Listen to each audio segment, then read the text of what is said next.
এতিয়া নীতি আয়োগৰ এটা ৰিপৰ্ট অনুসৰি ঠিক আছে নীতি আয়োগে সময় সময় বেলেগ বেলেগ ৰিপৰ্টছ পাব্লিছ কৰি থাকে এই ৰিপৰ্টছবিলাক আমাৰ কাৰণে বহুত গুৰুত্বপূৰ্ণ এই ৰিপৰ্টছবিলাকে দৰ্শায় যে আমাৰ অৰ্থনীতিটো আমাৰ সমাজখন আমাৰ ৰাজনৈতিক ব্যৱস্থাটো কেনেকুৱা ধৰণৰ হৈছে কেনেকুৱা ধৰণে ই আমাৰ গোটেই ভাৰতবৰ্ষখনক এফেক্ট কৰিছে সো নীতি আয়োগৰ এই পাৰ্টিকুলাৰ ৰিপৰ্টৰ অনুসৰি ইয়াত কোৱা হৈছে যে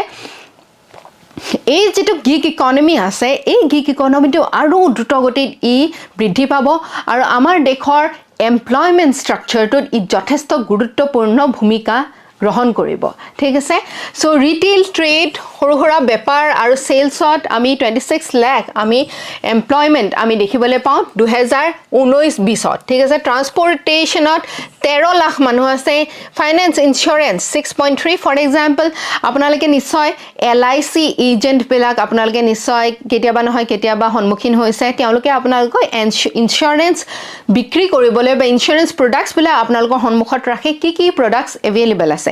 সো আপোনালোকৰ যদি মন যায় তেতিয়া আপোনালোকে সেই LIC প্ৰডাক্টটো কিনে সো তেওঁ কি কৰি আছে তেওঁ ইনস্যুৰেন্সৰ সেলস কৰি আছে ঠিক আছে সো ঠিক তেনে ধৰণে আমি বেলেগ বেলেগ গিগ ওয়াৰ্কাৰ্স আমাৰ গোটেই ইকনমিটোত বৰ্তমান দেখি আহিছো